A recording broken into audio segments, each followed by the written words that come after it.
حضرت شیخ شبلی کا نام سنا ہوگا، بہت بڑے بزرگ گزرے ہیں، تو ان سے کسی نے کہا کہ میں کثیر العیال ہوں، بچے زیادہ ہیں، تو جی خرچی نہیں پورا ہو رہا، آگے شکایتیں شروع کر دی۔ تو جب وہ ساری بات مکمل کر چکا تو حضرت شیخ شبلی نے فرمایا کہ تو واپس گھر چلا جا، جس کا رزق اللہ کے ذمہ نہیں ہے اس کو گھر سے نکال دے، تو سوکھا ہو جائے گا۔ اس نے کہا جی یہ کیسے ہو سکتا ہے، سب کا رزق اللہ کے ذمہ ہے؟ تو کہا پھر اتنی بھی پریشانی کی کیا ضرورت، اس کے ذمہ ہے، اب وہ کب کتنا دیتا ہے اس پہ تو راضی رہے، تیری زندگی سو اللہ پر توکل، اللہ پر بھروسہ، یہ خوبصورت زندگی کی ضمانت ہے، اور یہ توحید کا فیضان ہے۔ جب اللہ پر یقین کامل ہو جائے تو پھر اس پر توکل پیدا ہو جاتا ہے، اور توکل زندگی کا جمال ہے، توکل زندگی کی خوبصورتی ہے۔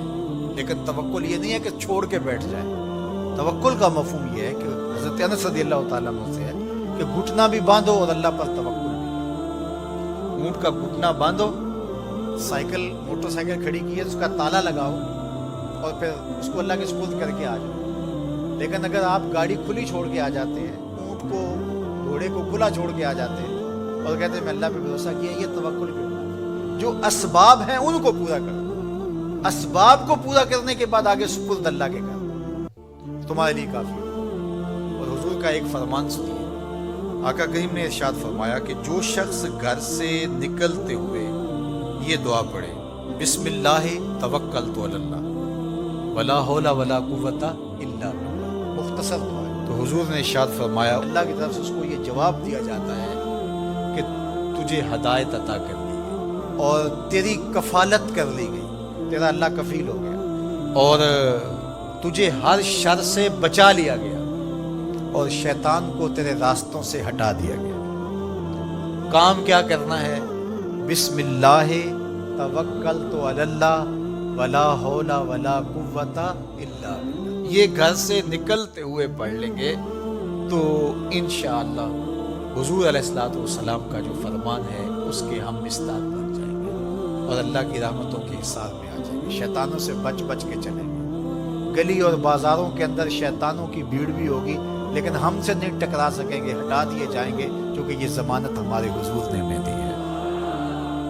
اللہ پر توکل، اللہ پر بھروسہ، یہ مومن کی زندگی ہے۔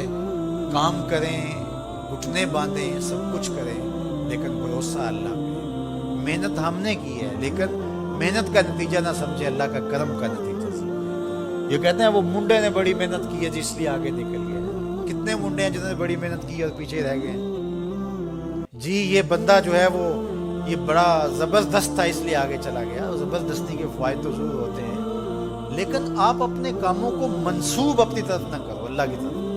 وَإِذَا مَرِضْتُ فَهُوَ يَشْفِينِ، جب میں بیمار ہوتا ہوں وہ مجھے شفا دیتا ہے۔ بیماری کی نسبت اپنی طرف، شفا کی نسبت اللہ تعالیٰ کی طرف۔ تو یہ نہیں کہ منڈے نے بڑا کام کر دکھایا، نہیں، اللہ کے سپرد ہے۔ اور میں تو کہتا ہوں کہ اپنے کام اللہ کے سپرد کرو۔ کسی کے اوپر جب ہم توقع رکھتے ہیں تو ہماری توقع قدم قدم پہ ٹوٹتی ہے۔ اللہ پہ توقع، دنیا پہ توقع نہ رکھو۔ ٹھیک ہے اسباب بہم پہنچاؤ، کوشش کرو، لیکن نتیجہ سب کچھ اللہ کے سپرد رکھو، انشاءاللہ خیر ہوگی، بہتر ہوگی۔ پھر مایوسی بھی نہیں ہوگی۔ جب توقع ہی لوگوں پر نہیں ہوگی تو توقع ٹوٹے گی نہیں، توقع ہوگی نہیں تو ٹوٹے گی کیسے؟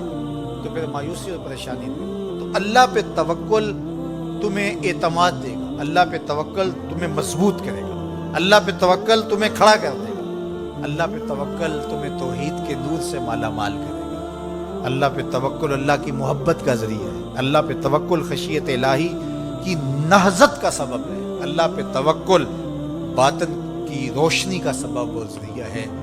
یہ نور ہے، قبر میں بھی جائے، حشر میں بھی یہ نور ساتھ ساتھ چلے۔ تو اللہ پر توکل یہ زندگی کی خوبصورتی ہے اور یہ ہماری زندگیوں میں اترنا چاہیے۔